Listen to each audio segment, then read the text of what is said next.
Under Plum Lake by Lionel Davidson, Part 2, Under the Sea, 9, Through the Projector. Just as we walked into the inn, he began calling.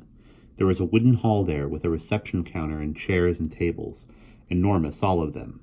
He began calling, "Murrah! Murrah!"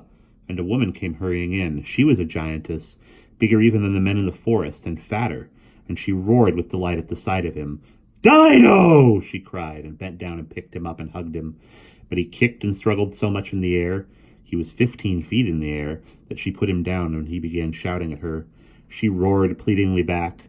Then his eyes went to a large metal frame like a doorway, set in the wall opposite the counter. "They've got the projector!" he yelled. "My father's been in!" He began shouting again, trying to restrain her as she moved behind the counter. But she fiddled with something, and the frame lit up. It glowed a moment, and the area in front of it glowed. A woman was there. She was on a screen. She was there. She was sitting at a table with flowers. We were standing right in front of her. The woman spoke to him, but her eyes remained on me.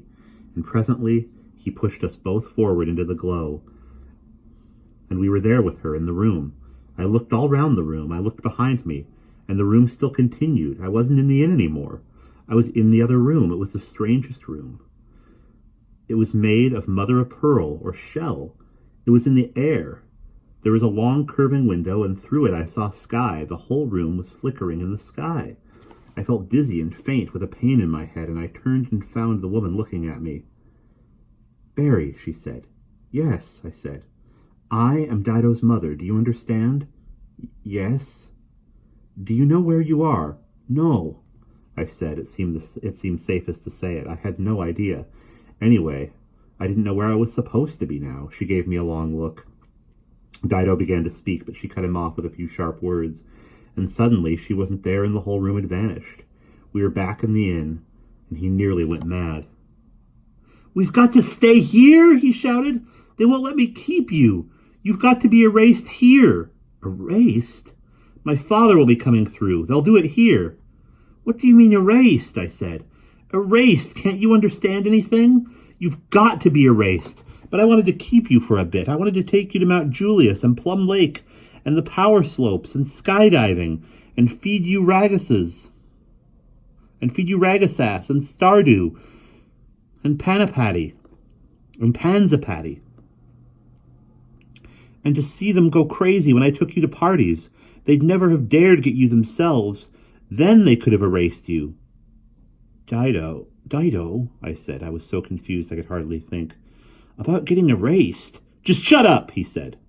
"But I'm going to my room. If this fool has kept it for me, and you can't be left on your own, come," he said, and grabbed my arm and walked me through the hall.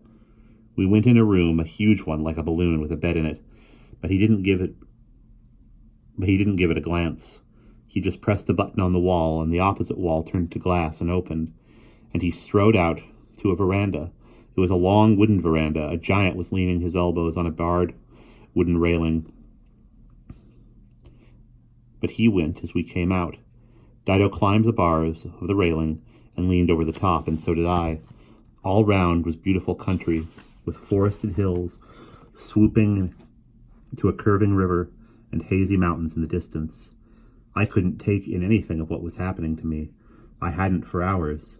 I just said the first thing that came in my head. I said, "Dido, when you erase a person, you take their memory away," he said abruptly. "You erase the knowledge from their minds, like when you're born or when you die." "Does it hurt?" "You'd be asleep." "Then what would happen?" "You'd be back in the cave." "What cave?" I said. He looked at me, then he smiled. "Well, I did it," he said. "I erased you, and I haven't even studied it yet. Putting your memories back isn't the same thing as erasing it," he said. "But let's try." We got down from the railings, and he began feeling my head.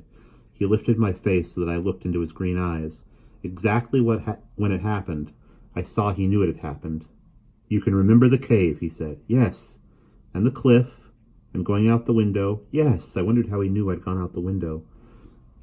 "And the storm, the day before, when I saved you." "When you saved me?" "You were drowning. I watched you. I watched you for a couple of days, on and off." I remembered the feeling of being watched. Just then, I remembered something else. "Did you make me come down that cliff?" I said. "I put it in your mind." "I'm not good at it yet." He was looking at me seriously. "Anyway, you'll go back and forget now. You'll forget all this, and I wanted to show you so much." I couldn't believe what I'd seen already. Had I really been in a canoe that had turned into a submarine, seen mountains in the sea, visited Bermuda within minutes? "I'm dreaming," I said.